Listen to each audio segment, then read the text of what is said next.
Tuhan, selamat pagi. Tuhan beri kita kesempatan lagi pagi hari ini untuk beribadah kepada Tuhan di bulan 5, sudah bulan 5 ini. Puji Tuhan, ada satu tema yang saya siapkan pada pagi hari ini. Ya, boleh baca sama-sama dengan saya, 1, 2, 3. Tindakan singkat yang berakibat panjang. Ini temanya agak harus mikir sedikit. Tindakannya di waktu yang singkat kita berbuat sesuatu, waktunya cuma singkat, tetapi akibatnya berlama-lama. Berjam-jam, berminggu-minggu, berhari-hari, berminggu-minggu, bertahun-tahun, sampai ke selama-lamanya. Ini yang tema ini maksudnya. Nah, Efesus 5 ayat yang ke-15 katakan, karena itu perhatikanlah dengan saksama bagaimana kamu hidup.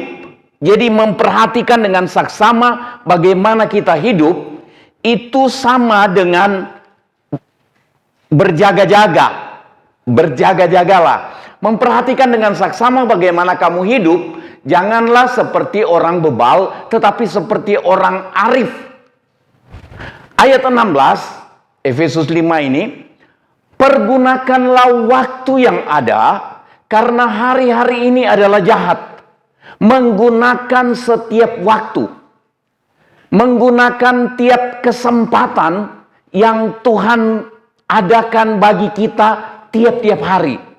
Hari ini pun, saat ini pun adalah kesempatan yang Tuhan berikan kepada kita untuk beribadah. Nah, kita lihat lebih jauh, tanda pagar di akhir dari lembaran ini. Perhatikan cara menggunakan waktu. Kita memperhatikan dengan saksama cara kita menggunakan setiap waktu. Setiap kesempatan yang Tuhan beri, kita perhatikan baik-baik bagaimana cara kita menggunakannya. Saya berkali-kali sampaikan, hidup kita ini dari detik ke detik, kita berhadapan dengan pengambilan keputusan.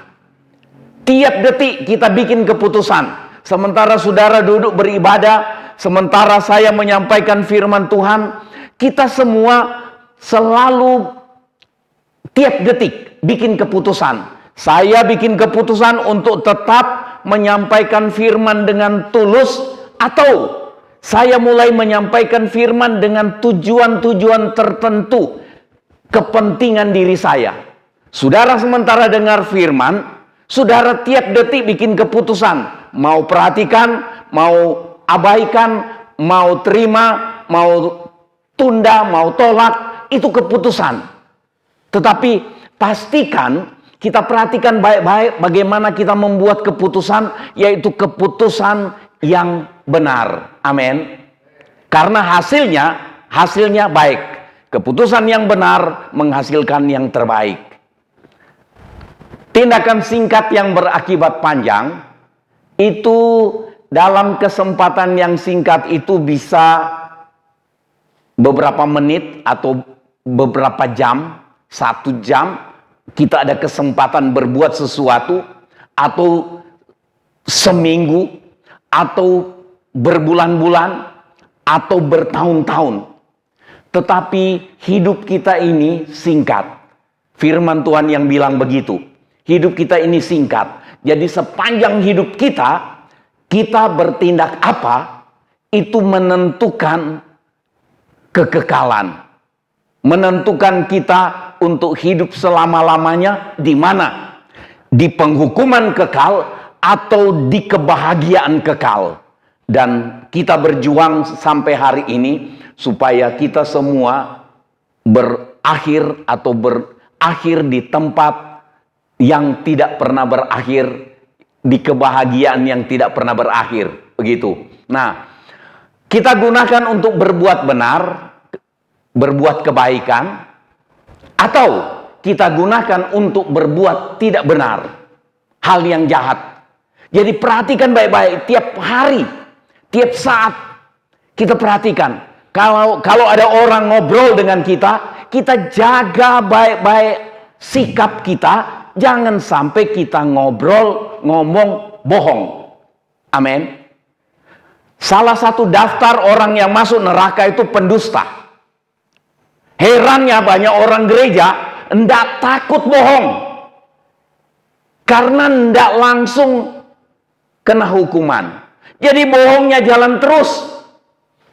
Saudara, kita akan dihakimi setiap perkataan kita.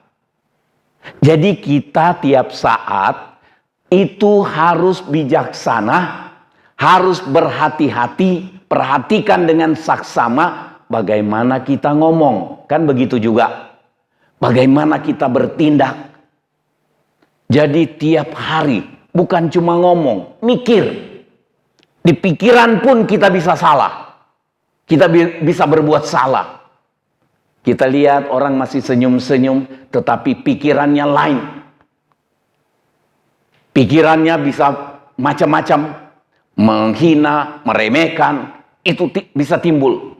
Itu sebabnya firman Tuhan ingatkan kita hati-hati. Perhatikan bagaimana kamu hidup, bagaimana kamu menggunakan waktu. Nah, jadi tindakan singkat yang berakibat panjang ini, dalam kesempatan yang singkat itu, per jam, per hari, per minggu, per bulan, per tahun, kita gunakan untuk berbuat benar atau kebaikan, atau kita gunakan untuk berbuat tidak benar atau jahat, maka kita akan rasakan akibatnya dalam waktu yang lama. Mungkin berminggu-minggu ada orang, dia tidak hati-hati, makan rakus. Maaf saya pakai kata rakus. Makan sembarangan. Kemudian 1 minggu dia asam urat, tidak bisa jalan dan segala macam muncul. Itu contoh saja. Ada orang yang lama tidak ketemu daging tertentu. Begitu dia ketemu, dia makan sampai bengkok. Tiba-tiba sore dia sudah tidak bisa jalan. Asam uratnya kumat atau kolesterolnya naik dan seterusnya. Itu keputusan yang salah. Keputusan yang salah. Begitu ketemu makanan atau daging yang dia sukai betul, lama tidak pernah ketemu karena susah dijual di sini. Nah, begitu ketemu, dia makan hati-hati, memperhatikan bagaimana dia hidup. Banyak, tapi dia makan 2-3 potong. Tenang, dia sudah makan, sudah rasa, dan sepanjang minggu dia sehat. Kadang-kadang ada orang yang sepanjang minggu tidak bisa bangun karena salah buat keputusan. Itu contoh sederhana. Nah, kita rasakan akibatnya. Dan ada banyak hal yang kita buat seperti tadi saya contohkan. Begitu kita terbiasa bohong, terbiasa mengumbar kata-kata, bisa bikin telinga orang hancur-hancuran, sampai telinga dan hati orang hancur karena dengar omongan kita. Itu keputusan kita. Tetapi seringkali hasilnya kita tuai bertahun-tahun. Kita tuai, anak cucu kita tuai, dan sampai kita tuai dalam kekekalan. Kita ditolak untuk masuk bersama dengan Tuhan di kerajaan sorga, dan kita masuk di tempat yang sebenarnya Tuhan tidak rencanakan buat kita. Itu yang kita hindari. Kita berjuang di dunia ini selama umur yang tidak panjang ini. Firman Tuhan bilang umur kita sama seperti uap. Pagi ada, sebentar ada, lenyap. Sama seperti bunga rumput, pagi ada, siang layu, sore habis, hilang, sudah terbang. Singkat, hidup kita singkat. Nah, itu sebabnya minggu lalu pria nyanyi, hidup ini adalah kesempatan. Kesempatan kita bertindak benar, bertindak baik. Amin. Nah, yang pertama, berbuat hal yang jahat atau tidak benar. Menggunakan waktu untuk berbuat hal yang jahat, hal yang tidak benar. Ini contoh dengan cepat karena kita mau lihat sesuatu. Contoh Yudas Iskariot, dia mengkhianati Tuhan Yesus. Selama 3,5 tahun dia ikut Tuhan, singkat itu. Dan tiap hari, firman Tuhan katakan, ada banyak kali dia ambil uang. Dia nyuri uang. Di negara ini pun, di gereja, ada orang korupsi. Ada orang menggunakan uang dengan salah. Dipercayakan, entah dia duduk di organisasi gereja, atau di jemaat, dipercayakan dia salah gunakan uang. Kita lihat di negara kita, doanya rajin, tahu-tahu ketemu korupsi bermiliar-miliar. Ngomong tentang Tuhan kayak hebat sekali, tetapi kita lihat waktu terima jabatannya, entah jabatan apa, entah bupati, entah gubernur, entah menteri, entah apa, bersumpah demi nama Tuhan, tapi kita lihat nggak jujur soal keuangan. Padahal hidup kadang-kadang menjabat sebetulnya cuma 5 tahun, singkat, tetapi gunakan dengan salah. Belum 5 tahun sudah masuk penjara. Anak istri menderita. Anak istri cucu malu. Mau pergi ke sekolah, malu. Akibat dari keputusan yang salah. Keputusan singkat. Baru 1-2 tahun menjabat, sudah bikin salah. Dan dia masuk hukuman bertahun-tahun. Itu contoh. Ini Yudas Iskariot. Ada satu orang yang namanya Gehasi, minggu lalu saya singgung. Ini pengerjanya Nabi Elisa. Dia berdusta kepada Nabi Elisa. Dia pergi kejar itu Naaman. Tadi Naaman tawarkan harta ke Elisa. Elisa bilang, bawa pulang hartamu. Saya tidak melayani untuk kamu bayar. Ini Gehasi diam-diam. Dia pikir, waduh, sayang itu harta. Perak, kain yang indah-indah, dan macam-macam. Dia kejar itu Naaman. Ini Gehasi diam-diam. Dia keluar dari belakang, mungkin kalau dia tinggal di tempatnya Elisa, mungkin Elisa di kamar depan, dia lewat kamar belakang. Dia kejar itu Naaman. Dia bilang, Tuan, baru ada nabi dari desa. Ada pendeta dari desa datang. Jadi tuanku Elisa bilang, tolonglah Tuan, kasih sedikit uang perak dan beberapa potong pakaian buat ada nabi, ada pendeta yang turun dari desa. Begitu kira-kira kalau diterjemahkan sekarang. Naaman bilang, oh ambil. Dikasih banyak sekali. Pulanglah ini. Nah, ini Gehasi. Dia pulang dia simpan ke kampungnya. Kemudian dia terus kembali ke tempat Elisa. Begitu dia masuk, Elisa mungkin di kamar. Elisa bilang, Gehasi, kamu dari mana? Oh, enggak kemana-mana. Bohong, saudara. Orang yang enggak jujur, itu dia perlu bohong berkarung-karung untuk tutupi ketidakjujurannya. Kalau saudara sudah punya bohong berkarung-karung, hari ini tobat, jangan-jangan ada yang mati besok. Maksudnya saya bukan yang di sini, yang dengar rekaman ini. Saudara, tidak ada yang tahu loh. Kalau kita sudah berkarung-karung bohongnya, karena kita ini tidak jujur, ngomong tidak jujur, kita cerita tidak jujur, kita perlu dusta untuk tutupi ketidakjujuran kita. Di gereja, di pimpinan gereja, sampai di yang duduk di pemerintahan di bangsa ini, entah dia apa. Yang duduk di perusahaan-perusahaan, banyak yang tidak jujur. Dia perlu cerita bohong. Dari waktu ke waktu, dia cerita bohong untuk tutupi. Tapi itu akan ada akibat. Itu berujung ke kebinasaan selama-lamanya. Siksaan yang selama-lamanya. Itu yang manusia hindari.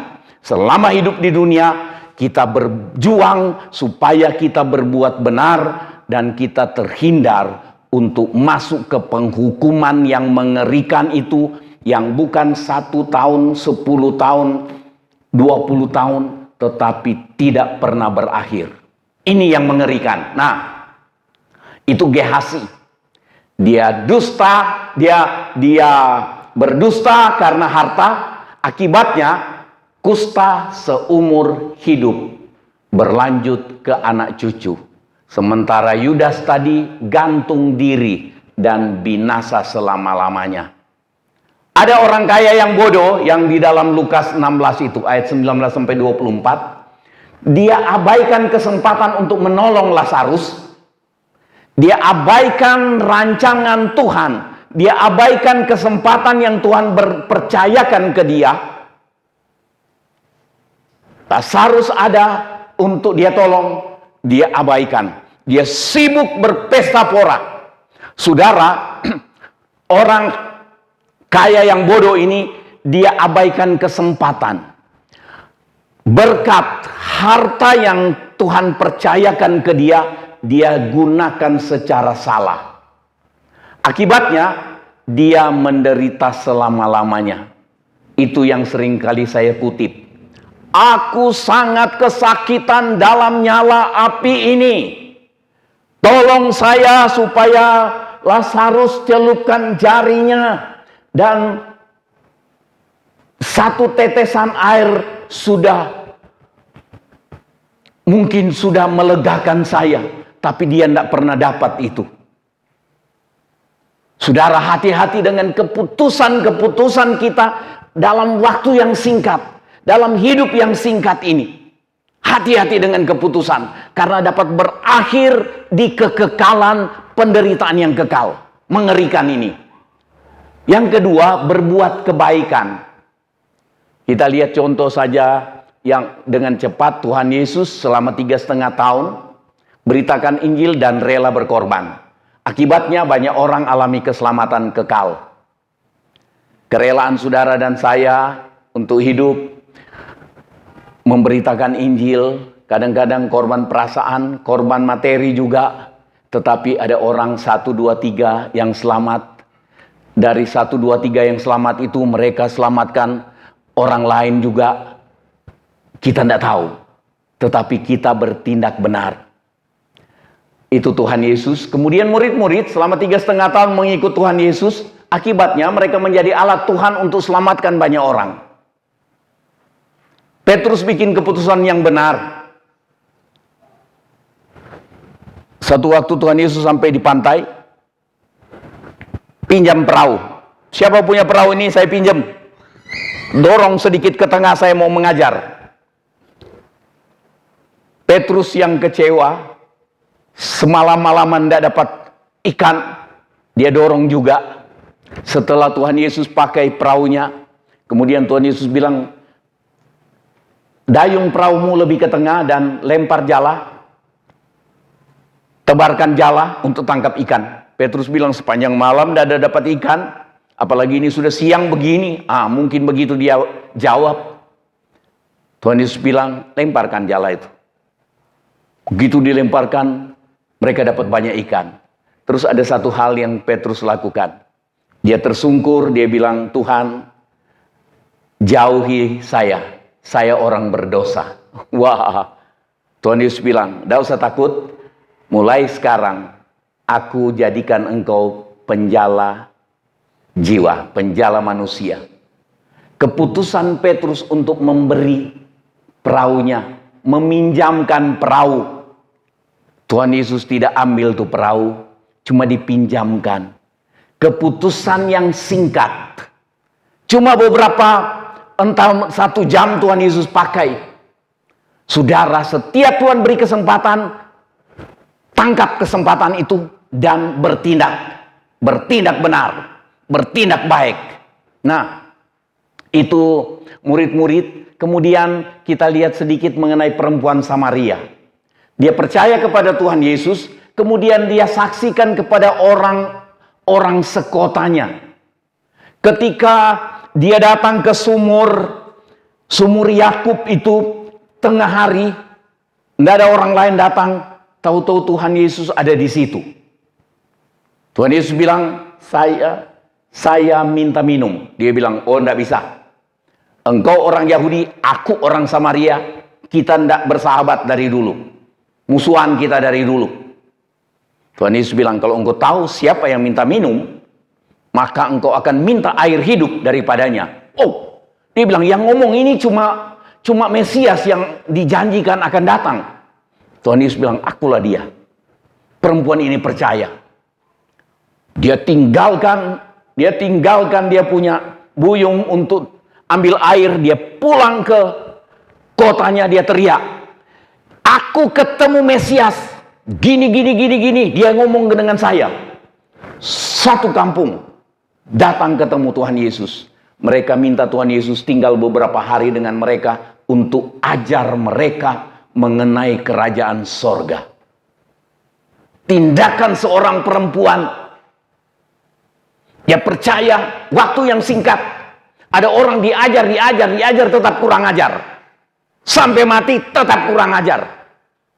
Tapi ini perempuan, begitu dia dengar, dia bilang, "Kita tidak bersahabat. Kamu agama itu, aku agama ini. Kamu punya kepercayaan begitu, aku percayaan begini." Begitu disampaikan, dia tangkap, dia percaya. Kemudian dia sebarkan ke orang. Orang datang. Sampai orang kampungnya bilang begini, "Tadinya kami cuma percaya karena dengar omonganmu. Tapi sekarang kami dengar sendiri dan kami percaya juga." Banyak orang jadi percaya. Ada banyak orang, ada kesempatan orang untuk percaya terima Tuhan Yesus ketika sikap saudara dan saya bikin keputusan yang benar untuk bersikap di tengah masyarakat. Hati-hati dengan sikap saudara dan saya di tengah masyarakat, sampai ada banyak orang yang terhalang untuk datang kepada Tuhan. Banyak orang gereja termasuk pendeta jadi penghalang, jadi batu sandungan bagi masyarakat untuk datang kepada Tuhan. Kalau ngomong firman, oke. Ngomong tentang Tuhan, kayaknya Tuhan punyanya dia sendiri. Ada yang dengan Tuhan, dia tiba-tiba, "Halo, ya Bapak, ya, oh ya, oh ini Bapak Licuan lagi persoalan begini. Oh iya ya, saya mau jawab apa?" Oh, dia punya nomor teleponnya Tuhan. Gaya, tapi bohong, jalan terus. Saya kadang-kadang gatal juga itu hati kalau lihat kayak gitu. Saya langsung tanya, setelah itu saya tanya. Banyak pendusta hari-hari ini, hati-hati atas nama Tuhan. Saya bukan tidak percaya kalau Tuhan berbicara di hati seseorang untuk sampaikan ke seseorang, untuk sampaikan ke jemaat. Saya percaya itu ada. Tetapi yang kita hati-hati, sedikit-sedikit Tuhan bicara sama saya. Padahal itu perasaannya sendiri. Itu yang hati-hati. Itu sebabnya lihat firman. Lihat firman. Saudara dan saya punya kebenaran firman. Kalau saudara izinkan Roh Kudus tuntun saudara, saudara tidak akan mudah disesatkan. Nah, ini perempuan Samaria percaya kepada Tuhan Yesus di waktu yang singkat. Dan dia saksikan kepada orang sekota di waktu yang singkat. Dia gunakan kesempatan. Akibatnya orang satu kota menjadi percaya dan selamat. Ini luar biasa. Nah, ada lagi janda Sarfat, kita ingat. Ini saya sampaikan beberapa contoh saja. Janda Sarfat, 1 Raja-Raja 17 ayat 14 sampai 16. Saudara ingat itu. Ketika Elia Tuhan suruh, Tuhan bilang, Elia, sekarang ini sungai sudah kering. Kamu pindah. Aku sudah perintahkan seorang janda miskin lagi, untuk memberi kamu makan. Wah. Tadinya Elia di pinggir sungai, burung gagak yang datang bawa makan. Dia minum air sungai. Begitu air sungai kering, dia bilang, aku sudah perintahkan seorang janda untuk memberi kamu makan. Pergi ke Sarfat. Pergilah Elia. Tujuan Tuhan bukan semata-mata untuk memberi Elia makan, tetapi untuk memberi perempuan janda ini makan. Asal perempuan janda ini bertindak benar. Kita lihat, begitu Elia sampai, Elia bilang, ibu, tolong kasih saya minum. Ibu itu baru mau pergi ambil minum. Tolong kasih juga sepotong roti. Ibu ini bilang, tidak ada roti. Ini aku lagi kumpul kayu bakar. Dan ada segenggam tepung. Dan sedikit minyak. Minyak goreng waktu itu mahal juga rupanya. Sedikit minyak. Satu kali bikin roti. Roti kecil. Kami berdua, saya dan anak saya mau makan. Habis itu kami mati karena tidak punya apa-apa lagi. Elia bilang, beginilah firman Tuhan. Buat seperti yang saya bilang, maka tepung tidak akan habis dan minyak tidak akan berkurang. Atau terbalik ya. Tidak habis. Tepung dan minyak tidak habis. Perempuan ini di waktu yang singkat, waktu yang singkat, dia bertindak. Dan firman Tuhan katakan, dia bertindak. Percaya firman Tuhan singkat yang disampaikan Nabi Elia. Dan dalam waktu yang singkat dia bertindak. Akibatnya Tuhan pelihara dia di tengah masa kelaparan yang tidak singkat. Wah. Tindakan singkat. Pada saat yang Tuhan kehendaki. Kita lakukan. Maka perempuan ini dipelihara dengan cara yang luar biasa, dengan cara yang ajaib, di masa yang panjang. Dia berbuat sesuatu di waktu yang singkat, tetapi dia terima akibat pemeliharaan Tuhan di waktu yang tidak singkat, di waktu yang panjang, beberapa tahun. Saudara, tangkap ketika Tuhan buka kesempatan buat kita tiap-tiap hari. Kalau hari ini kesempatan buat saudara dan saya untuk diperingatkan supaya hati-hati bikin keputusan dalam hidup. Hati-hati gunakan harta yang Tuhan percayakan. Kalau ini kesempatan Tuhan beri, tangkap. Saudara tidak mungkin akan rugi. Tuhan tidak akan merugikan saudara dan saya. Nah, ada satu lagi orang, Zakheus. Ini soal kesempatan yang sangat singkat. Saudara tahu, Zakheus dalam Lukas 19 ayat 1 sampai 9, Tuhan Yesus lewat Yeriko itu terakhir kali. Dia sudah mau ke Yerusalem untuk menjelang disalib. Kalau Zakheus tidak bertindak hari itu, cerita ini tidak pernah terjadi. Tapi kita lihat ketika Tuhan Yesus bukan mau kunjungi Yeriko. Tuhan Yesus cuma mau lewat di Yeriko. Cuma lewat. Tapi Zakheus, dia bertindak waktu yang singkat buat dia. Tuhan Yesus cuma mau lewat. Tetapi Zakheus mau lihat bagaimana keadaan orang yang sudah terkenal ini. siapa Yesus itu. Begitu dia tidak dapat kesempatan karena dia pendek, gemuk, pendek, kepala bea cukai, dia lihat tidak ada cara untuk dapat melihat Tuhan Yesus. Dia jalan mendahului rombongan orang, dia naik pohon. Saudara bayangkan seorang yang gendut, maaf saya pakai istilah ini, seorang yang gendut, pendek, pejabat, naik pohon, cuma untuk lihat Tuhan Yesus.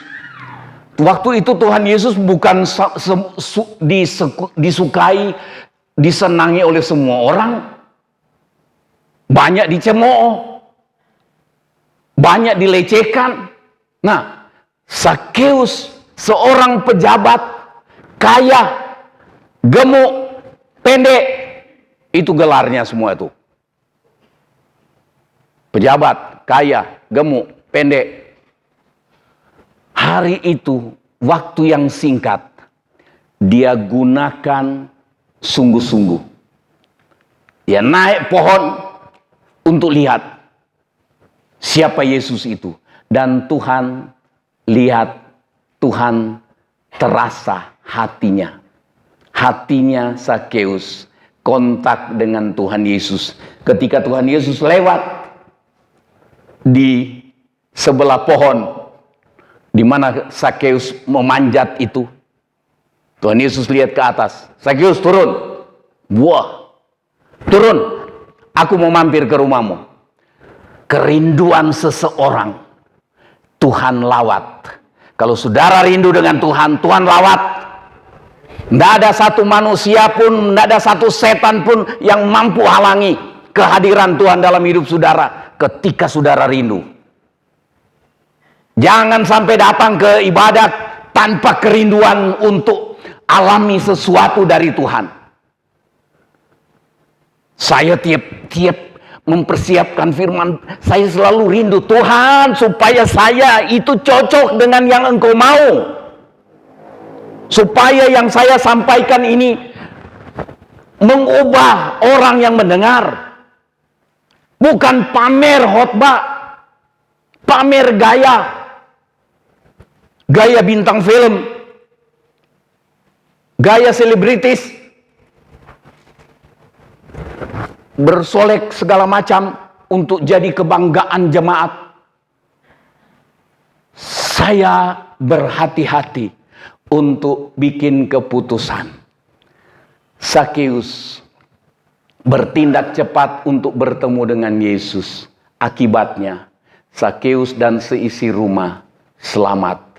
Tuhan Yesus bilang, ketika Tuhan Yesus masuk di rumah Zakheus, banyak orang cemooh. Heran, Yesus itu katanya orang kudus, kok mau masuk mampir ke rumah pemungut cukai yang banyak kecurangan. Rupanya Zakheus ini curang. Saya tidak tahu apakah memang banyak orang yang kerja di pajak, di pajak, di cukai ini curang. Mudah-mudahan di Indonesia tidak. Begitu Tuhan Yesus masuk ke rumah Zakheus, banyak orang bilang, heran kok dia masuk ke rumah orang berdosa. Saudara tahu, Tuhan Yesus bilang begini. Zakheus langsung bilang, Tuhan, separuh hartaku aku sedekahkan kepada orang miskin. Wah, orang-orang yang dengar kaget. Dia bilang, nomor 2, yang sudah aku tipu.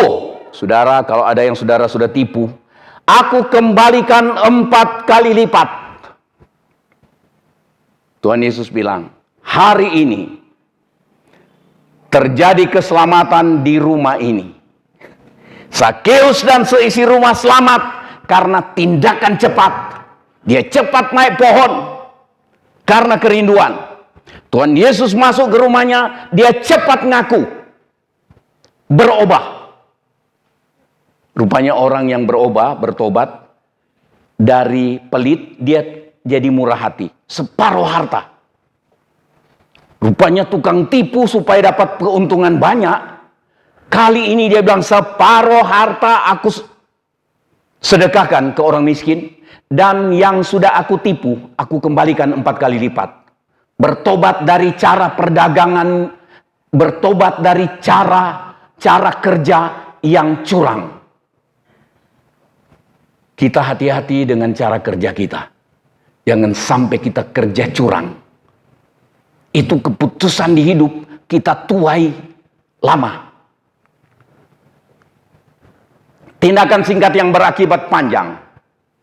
Sering Tuhan beri kita kesempatan singkat untuk berbuat sesuatu, supaya kita alami akibat yang baik selama hidup sekarang sampai hidup kekal. Ada ayat yang saya siapkan, 1 Timotius 4 ayat 8. Bunyinya begini, latihan badani terbatas gunanya, tetapi ibadah itu berguna dalam segala hal, karena mengandung janji baik untuk hidup ini maupun untuk hidup yang akan datang. Kata ibadah di sini bukan sekedar datang duduk ke gereja, tetapi ibadah di sini adalah sikap hidup benar dari hari ke hari. Sikap hidup benar. Jadi kalau saudara pun ada di toko, saudara pelihara sikap hidup benar, itu saudara sedang beribadah. Dan firman Tuhan bilang ibadah itu berguna dalam segala hal, karena mengandung janji. Ibadah berguna dalam segala hal karena mengandung janji baik untuk hidup sekarang ini maupun hidup yang akan datang. Hidup yang akan datang itu adalah kekekalan. Saudara masih ingat anak-anak sekolah minggu pernah nyanyi? Kaum muda remaja pernah nyanyi, jika mati mau kemana, sorga atau neraka? Sorga tempat senang kekal, neraka sengsara. Kiranya nyanyian sederhana ini mengingatkan kita, saya mau bersikap dan bertindak benar di waktu yang singkat, hidup kita yang singkat ini, atau apa yang Tuhan beri saudara lakukan dengan singkat. Mungkin saudara ketemu dengan seseorang yang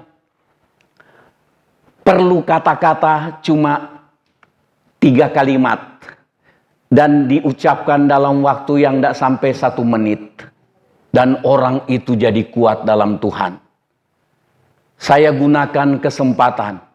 Ada satu orang, saya tidak kenal, belum pernah ketemu, tapi saya gunakan kesempatan. Saya berdoa, saya sebut namanya, tapi saya senang. Dia bilang, saya jadi semangat. Begitu dia pertama jawab saya, dia bilang, saya sudah tidak kuat. Saya bilang, semangat gini, saya sampaikan firman. Gunakan waktu. Kita tidak tahu apa yang akibat luar biasa yang terjadi ketika kita bertindak benar. Saya akhiri dengan ini. Hidup ini adalah kesempatan. Nah, ini nyanyiannya. Yang main musik tolong datang ke depan. Kita sama-sama berdiri.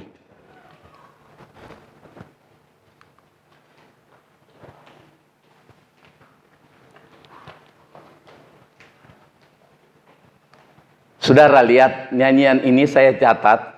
Hidup ini adalah kesempatan. Hidup ini untuk melayani Tuhan. Jangan sia-siakan waktu yang Tuhan beri. Hidup ini hanya sementara, singkat. Oh Tuhan, pakailah hidupku. Boleh tampilkan. Selagi aku masih kuat, selagi ada sempat. Karena ada saatnya kita tidak dapat lagi berbuat, tidak berdaya, tidak lagi mampu, tidak ada kesempatan lagi. Tapi kita yakinkan hidup ini sudah jadi berkat. Hidup ini adalah kesempatan. Hidup ini untuk melayani Tuhan. Jangan sia-siakan apa yang Tuhan beri. Hidup ini hanya sementara. Hidup ini adalah kesempatan. Gunakan kesempatan yang Tuhan beri untuk melayani Tuhan. Jangan sia-siakan waktu yang Tuhan beri. Hidup ini hanya sementara. Oh Tuhan, oh Tuhan, pakailah hidupku selagi aku masih kuat. Bila saatnya nanti ku tak berdaya lagi, hidup ini sudah jadi berkat. Oh Tuhan, pakai hidup kami. Oh Tuhan, pakailah hidupku. Saya undang yang bertugas untuk melayani perjamuan kudus. Oh, bila saatnya nanti ku tak berdaya lagi, hidup ini sudah jadi berkat. Oh Tuhan, oh Tuhan, pakailah hidupku selagi aku masih kuat. Bila saatnya nanti ku tak berdaya lagi, hidup ini sudah jadi berkat. Bila saatnya, bila saatnya nanti ku tak berdaya lagi, hidup ini sudah jadi berkat. Kita tundukkan kepala sebentar. Bapa di sorga, terima kasih buat firman-Mu. Tolong kami pagi ini singkat untuk kami ambil bagian bersekutu dengan tubuh dan darah-Mu. Kiranya waktu yang singkat ini kami gunakan secara benar, sehingga kuasa darah-Mu, kuasa penebusan-Mu, kuasa di mana Engkau menanggung segala dosa kami dalam tubuh-Mu di atas kayu salib, dan oleh bilur-bilur-Mu penyakit kami disembuhkan. Waktu yang singkat ini kami gunakan dengan sungguh-sungguh dan tulus secara benar di hadapan-Mu Tuhan. Sehingga semua kami yang ambil bagian, kami alami keberkatan dari Tuhan. Dan kami memuliakan Engkau. Terima kasih banyak Bapa di sorga.